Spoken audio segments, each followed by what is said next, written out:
विशारणी ने बताया कि राक्षस जिसका सिर काटता है वो उसी की बनाई हुई माया है और जिस तोते को तुम मारने जा रहे हो वो राजकुमारी विषकन्या का प्रेमी है। नौजवान ने राजकुमारी विषकन्या और अर्घठमान की कहानी सुनी तो राक्षस वरुणागा को मारने के लिए और भी उतावला हो गया। फिर भी विशारणी ने कहा, अगर तुम उसे मारना ही चाहते हो तो ये बहुत कठिन राह है। फिर उसने एक सेब निकाला और नौजवान को देते हुए कहा, इसे खा लो। इसे खाते ही तुम एक शक्तिशाली योद्धा में बदल जाओ। ये रास्ता बहुत कठिन है और इसे पार करने में ये सेब तुम्हारी मदद करेगा। इस माया नगरी में जब तक रहोगे तुम बिना खाए पिए कई दिनों तक जिंदा रहोगे। इसका असर तुम पर बना रहेगा। यहाँ से दक्षिण दिशा में तुम्हें काली आत्माओं की झील मिलेगी। तुम उस झील के किनारे जाकर खड़े रहना। कुछ देर बाद एक नाव आएगी। उसका मांझी जैसा भी दिखे उससे मत डरना और न ही उससे कुछ बोलना। जब तुम झील पार कर लोगे तो वहां से उत्तर दिशा में चलते जाना। लगभग 2.5 दिन की दूरी पर तुम्हें छाया मालिनियों का देश मिलेगा। उनसे सावधान रहना। निकल पड़ा। इस शनि की बात सुनकर युवक चलते चलते काली आत्माओं की झील में पहुंचा। कुछ देर बाद एक निशाचर नाव लेकर आया। युवक उस पर सवार होकर आगे की यात्रा पर निकल पड़ा। थोड़ी ही देर में एक कौवा उड़ता हुआ आया। विशाच ने उसे अपनी एक आंख दे दी और कौवा उसे लेकर उड़ गया। तभी अचानक झील का पानी चीरती हुई एक विशालकाय अंधेकरनी ऊपर निकली। उसने जोर से कहा, ठहरो, मुझे खून दो, तभी तुम आगे बढ़ सकते हो।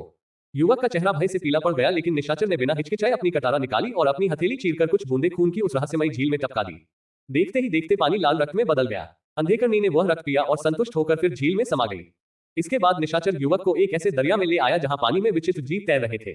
कुछ मछलियां कौवे की तरह काली और भयानक थीं, कुछ चमगादड़ के जैसी डरावनी थी और कुछ विशाल कछुए ऐसे थे कि जिन्हें देखकर ही रोंगटे खड़े हो जाएं। युवक इन अजीब जीवों को पार करते हुए आगे बढ़ता गया। एक दिन और एक रात की यात्रा के बाद निशाचर उसे छाया मालिनियों के घाट पर छोड़कर अदृश्य हो गया। वहां से कुछ दूर चलने पर युवक को एक अजीब सा महसूस हुआ, जैसे कोई उसकी निगरानी कर रहा हो। क्या छाया मालिनियों का देश उसे आसानी से पार करने देगा? आगे की कहानी में क्या होगा? के पास चलने पर एक आती हुई बुढ़िया दिखी जो एक छोटे बिल्ली के बच्चे को लिए हुए थी। उसने कहा, बेटा तुम कौन हो? युवक ने उसे प्रणाम करते हुए कहा, माई मैं एक मुसाफिर हूँ और मुझे यहाँ की रानी से मिलना है।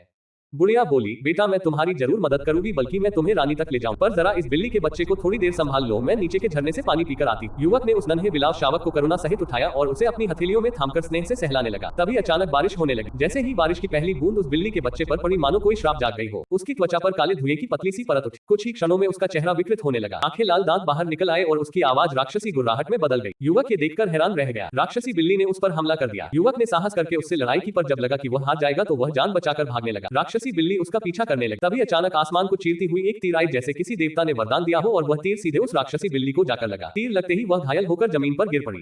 अब आगे की कहानी में क्या होगा? कौन है जिसने उस तीर को चलाया और राक्षसी बिल्ली को घायल किया? क्या युवक अब रानी तक पहुंच पाएगा? युवक ने ऊपर देखा, वहां एक तेजस्वी चेहरे वाली महिला खड़ी थी, जिसकी आंखों में शिकार जैसी नजर थी। उसने युवक को बताया कि वह इस राज्य के जंगल की रक्षक है और वह बुढ़िया एक दयानी है, जो राहगीरों को अपने जाल में फंसा कर खा जाती है। रक्षक ने एक सांप के आकार का कुंडल फेंका, जो एक बड़ा नाग बन गया और दयानी को पकड़ लिया। रक्षक ने एक मंत्र पढ़ा और दयानी को एक शीशी में बंद कर लिया। अब युवक ने कहा कि वह कई दिनों की यात्रा करके यहाँ पहुंचा है और महारानी से मिलना चाहता है।